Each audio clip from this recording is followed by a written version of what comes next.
Well, I hope I earned that tonight, and glad to be back with you. I've talked a lot about the West, and a lot of the information come from books I read, and more of it comes from stories that people handed down to me.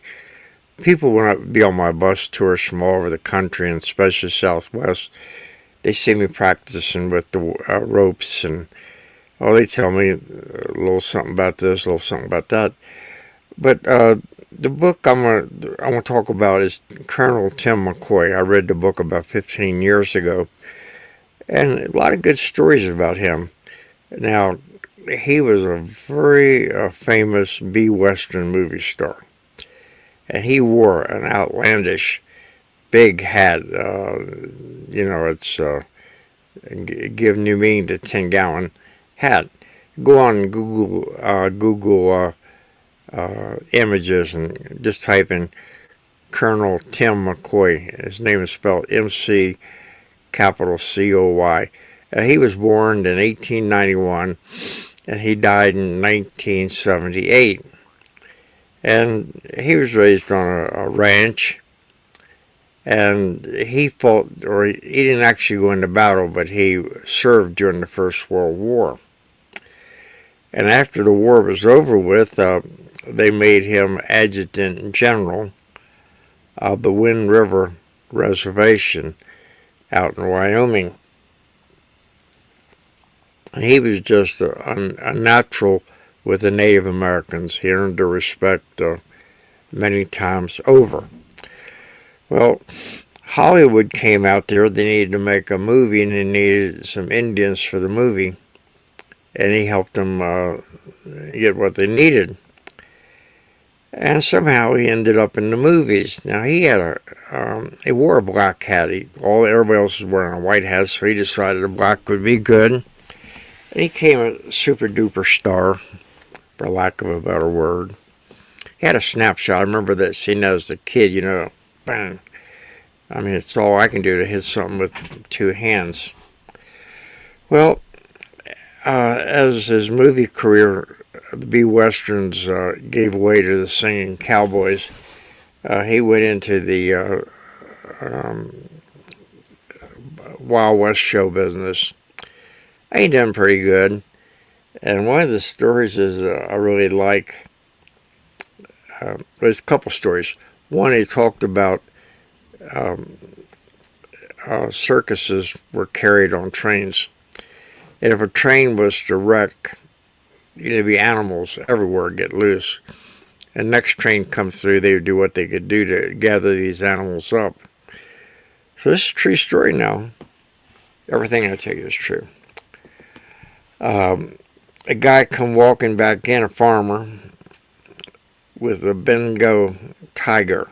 Huge thing, maybe 800 pounds, 700 pounds, with a rope around his neck. Now he goes over to whoever's running the operation, and he says, you give rewards for bringing back animals. And he says, how much do I get for this zebra? He had a tiger. And they took the animal away from him right away.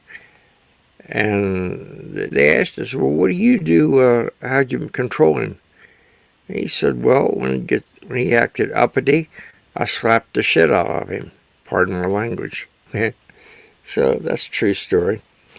The other one I really like is the Native Americans are very smart.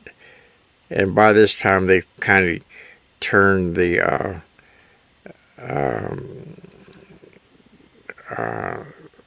white man's language, use it against him. He was over in England, and I think London, and one of the Arapahoes. Now they referred to him as Great Chief, and he had been given 3 different names in the Arapaho language. You get 3 different languages from a boy, a young man, to an older man. And this Arapaho comes to him. He says, "Oh, great chief, I fear we have a problem." And Colonel McCoy, well, what's our problem? He says, and he stuttered a little bit.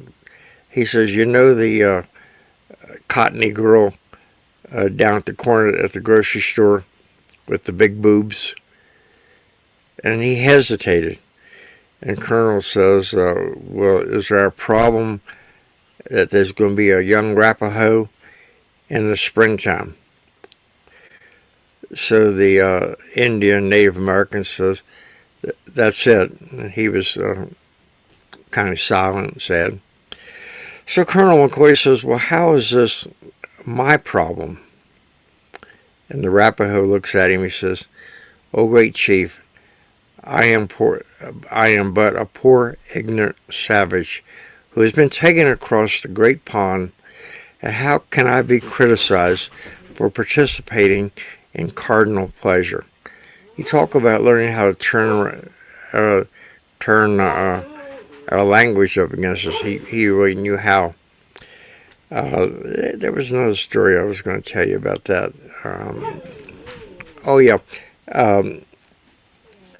As the West was fading, he bought a buffalo so the Indians could have a one last chase. Excuse me, my dog down there was barking Scooter. And the Indians, by now, the ponies you couldn't control them with your knees. You used to be able, when you were on a chase, you could, you want them to go one way, you just push your knee, and the other way, use the other knee. So that didn't work, but they appreciated it.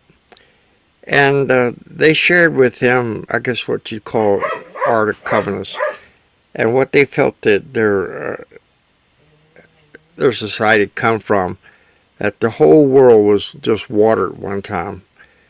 But there was a turtle, and there was a straw on the ocean floor. And the turtle dove down to the bottom of the ocean and got a mouthful of mud and brought it up and stuck it on the straw. Went back down and got more, and kept coming up until we had turtle. So it's been a tarred turtle.